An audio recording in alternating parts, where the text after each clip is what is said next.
আমাদের গ্রামখানি ছবির মতন মাটির তলায় এর ছড়ানো রতন।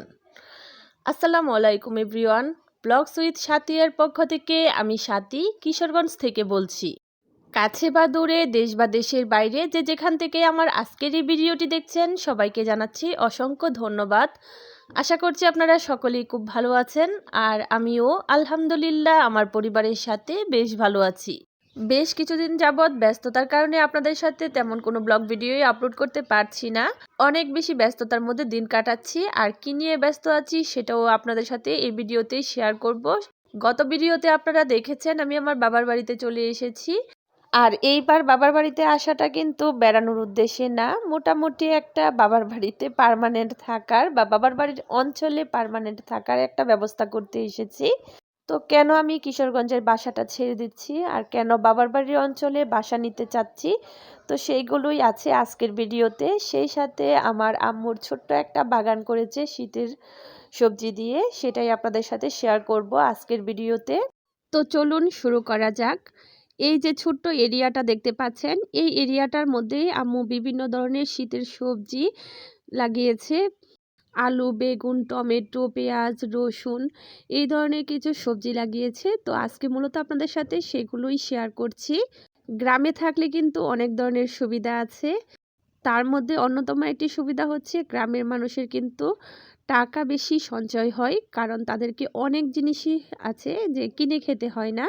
তারা বাড়ির আশেপাশে একটু একটু জায়গার মধ্যে কিন্তু সবজিগুলো লাগাতে পারে। আর একটা সবজি গাছ লাগালে দেখা যায় যে দুই একটা পরিবারের চাহিদা কিন্তু গাছটা পূরণ করতেই পারে। এই যে লাউ গাছটা দেখতে পাচ্ছেন, লাউ হয়েছে, লাউয়ের শাক হয়েছে। তো আমরা যারা শহরে থাকি তাদেরকে কিন্তু এই শাকগুলো বা লাউ কিনে খেতে হয়, কিন্তু গ্রামে থাকলে দেখা যায় যে একজন যদি গাছ লাগায় অন্যজনও ইচ্ছা করলে সেই গাছ থেকে নিতে পারে। কিন্তু শহরে ফ্ল্যাট বাসায় তো আর সেটা সম্ভব না। শহরে ফ্ল্যাট বাসায় সবার সাথে ফর্মালিটিস জাস্ট দেখা হয়, ওই রকম গ্রামের মতো আন্তরিকতা থাকে না। তো এখন চলে এসেছি আম্মুর টমেটো বাগানে। দেখতে পাচ্ছেন কিরকম থোকায় থোকায় টমেটো ধরে আছে, আর এইগুলোতে কিন্তু কোনো প্রকার সার দেওয়া হয়নি, জাস্ট গোবর সার। আর এতে দেখতে পাচ্ছেন কিরকম ঝুকাই ঝুকাই হয়ে আছে।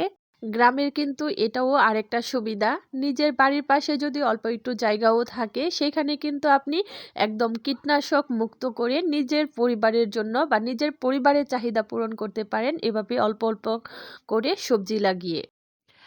এই যে সিম গাছগুলো দেখতে পাচ্ছেন, এই সিম গাছগুলো কিন্তু পুরো বাগানের সাইড দিয়ে চারপাশ দিয়ে লাগানো হয়েছে, আর মাঝখানে অন্য সবজি লাগানো হয়েছে। দেখতে পাচ্ছেন মাশাল্লাহ অনেক পরিমাণ সিম ধরেছে।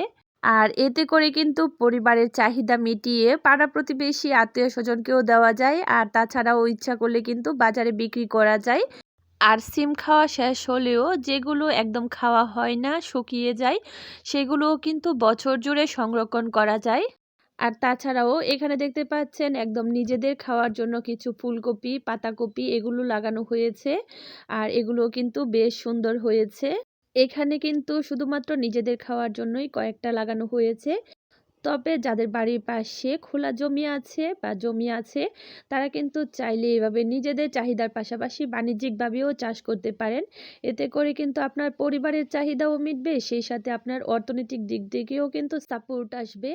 আমার আম্মু আব্বু দুজনেই কিন্তু চাকরি করে, কিন্তু তারপরেও তারা আমাদের বাড়ির সামনের এই ফাঁকা জমিটাতে একদম শখের বশেই কিন্তু এই বাগানটা করেছে। আর আলহামদুলিল্লাহ এই বাগানে যা হয়েছে তা দিয়ে কিন্তু আমাদের পরিবারের চাহিদা অনেকাংশেই পূরণ হয়।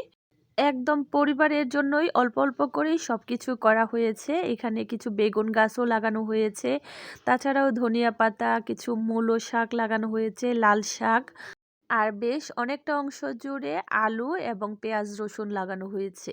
ছোট করে হলেও একদম মাল্টি একটা প্রজেক্ট হয়েছে, যেখানে কিন্তু সব ধরনের সবজি, তাছাড়াও আলু, পেঁয়াজ, রসুন, কাঁচামরিচ, ধনেপাতা সবকিছুই আছে। আমি তো হঠাৎ করে বাড়িতে এসে দেখে একদমই অবাক হয়ে গেছি। আমি তো বাড়িতে এসেছিলাম অন্য আরেকটা কাজে, তো যেটা বলছিলাম আপনাদের সাথে কেন বাসাটা ছেড়ে দিচ্ছি কিশোরগঞ্জ থেকে। আসলে আমার একটা সরকারি জব হয়েছে, আপনাদের তো বলেছিলাম আমার প্রাইমারি স্কুলে জব হয়েছিল। তো সেই চাকরিটা কিছু আইনি জটিলতার কারণে আমরা যোগদান দিতে পারছিলাম না। আর সেই সময়টাতে আমার আরেকটা জব হয়ে যায় আলহামদুলিল্লাহ।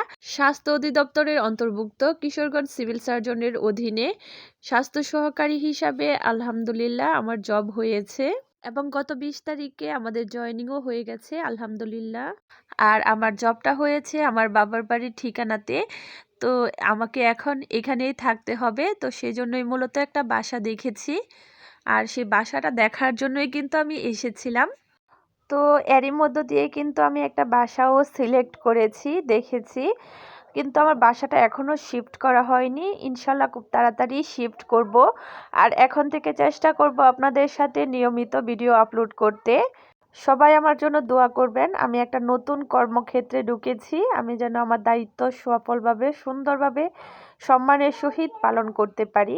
তো আজ আর ভিডিওটি বাড়াচ্ছি না, আজকের মতো এখানেই বিদায় নিচ্ছি। সবাই ভালো থাকবেন, সুস্থ থাকবেন। আর আমার আম্মুর ছোট্ট বাগানটি আপনাদের কাছে কেমন লেগেছে সেটাও কমেন্ট করে জানাবেন। আজকের মতো আল্লাহ হাফেজ, আসসালামু আলাইকুম।